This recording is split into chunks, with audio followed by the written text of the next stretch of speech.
Boy, there were a lot of games this year. Some good, some bad, some I actually even played. Here's the 10 I liked the most. Just a disclaimer, most of these didn't release in 2024, but these are what I played, and you've probably seen a bunch of lists with new stuff already anyway, so at least you'll get a little variety here. Let's get right into it.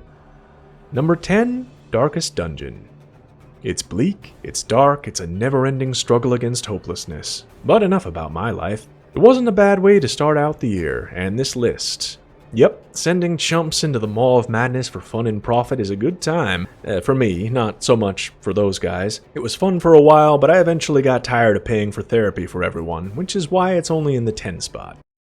Number 9, Dredge.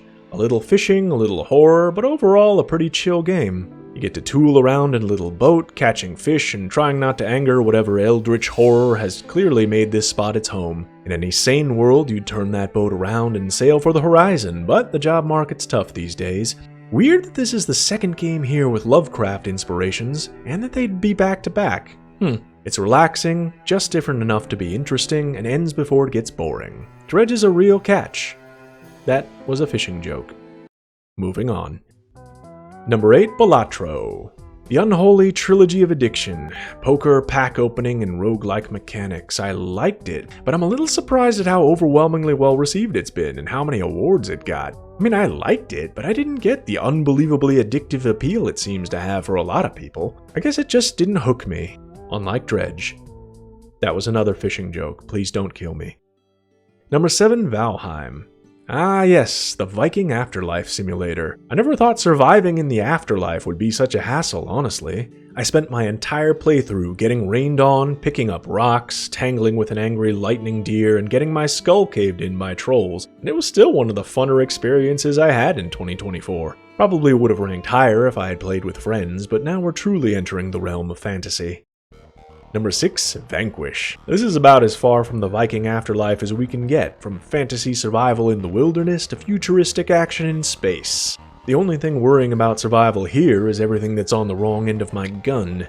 Well, technically you only ever fight robots, so that joke doesn't work here. Vanquish is a 10-hour-long, stupid, spectacular action movie that never lets up, and since it's like 14 years old, my computer can actually run it. On that topic, a quick side note here, before we get to the top 5, I play a lot of older games on this channel.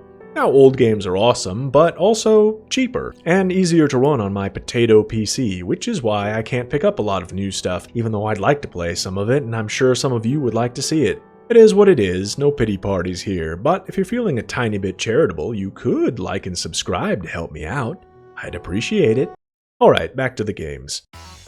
Number 5, Yakuza Kiwami. The first entry in the storied series renowned for its very accurate portrayal of Japanese organized crime. 80% of the game is running around the same tiny neighborhood of Tokyo, running errands and punching people's teeth out, and it's still fun enough that I would rank it in the top 5. Probably would have ranked even higher if I wasn't comparing it to Yakuza 0 the whole time, or if I had finished it. I'm working on it. Number 4, Frostpunk. Running a dystopian steampunk city isn't easy. How much sawdust should we put in the soup, and how specifically should we put the children to work? It's not the most action-packed game on this list, but I have to give high ratings to a game that actually makes me feel feelings, especially that finale, which is chilling. Hey, I said no fishing puns, I never said no more puns, period. Number 3, Satisfactory. Flying to an exotic alien world and then spending all your time lining up conveyor belts and optimizing production chains sounds like a dream that the world's most boring man might have, but holy hell, it actually made it fun. Satisfactory gets high marks both for being an awesome game and also getting me to enjoy something I never thought I would. No other game I've ever touched has made me this excited to find coal. I got about 60 hours in before the complexity ramped up and my brain overheated, my brain unfortunately being the one thing that can't be optimized. Number 2, Against the Storm. Ooh boy, now this is a gem. And also the game I put the most playtime into in 2024, over 200 hours. Against the Storm is a city builder that cuts out that annoying stage where things are too big and convoluted to manage, and just lets you play the part you actually like, that opening part of discovery and expansion over and over again. It's always fresh, continually engaging, and you can keep unlocking stuff and doing prestige challenges well after you finish the story. I have no idea how many copies this sold, but whatever it was less than it deserved. It's a crime this game didn't get more attention. If you have even the slightest interest in city builders, go play this, please. Before we get to number 1, let's give an honorable mention to a few games that couldn't fit on the list. Deep Rock Galactic Survivor. It's Vampire Survivors in space with dwarves instead of Castlevania knockoffs, which you may or may not prefer, that's a matter of preference. Also, prettier graphics and digging. If you've played all the Vampire Survivors you can stomach and want something fresh, you could do a lot worse. Risk of Rain 2. I felt bad leaving this one off since I reviewed it so positively, but competition was fierce this year, I just couldn't fit it in. If they ever make a Risk of Rain 3, I'll give it a shot. Path of Exile and Slay the Spire. Amazing games that I love, but this isn't the first year that I played them, so that would be against the rules. Although, it's my list, I make the rules, why couldn't I just, I don't know, screw it. I'll work out all that stuff in next year's list.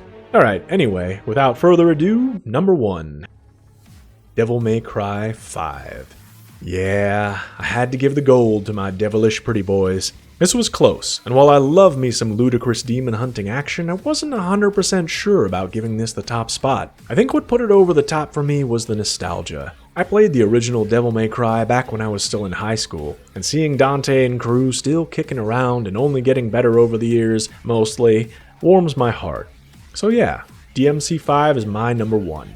So that's my list. Probably not the games you were expecting, but there you go. This channel has been going on for over 2 years now. It's had its ups and downs, but I'm not stopping anytime soon. I appreciate the hell out of everyone who's watched and subscribed so far, it means a lot to me. Now let's go have some laughs, play some games, and see what 2025 brings us.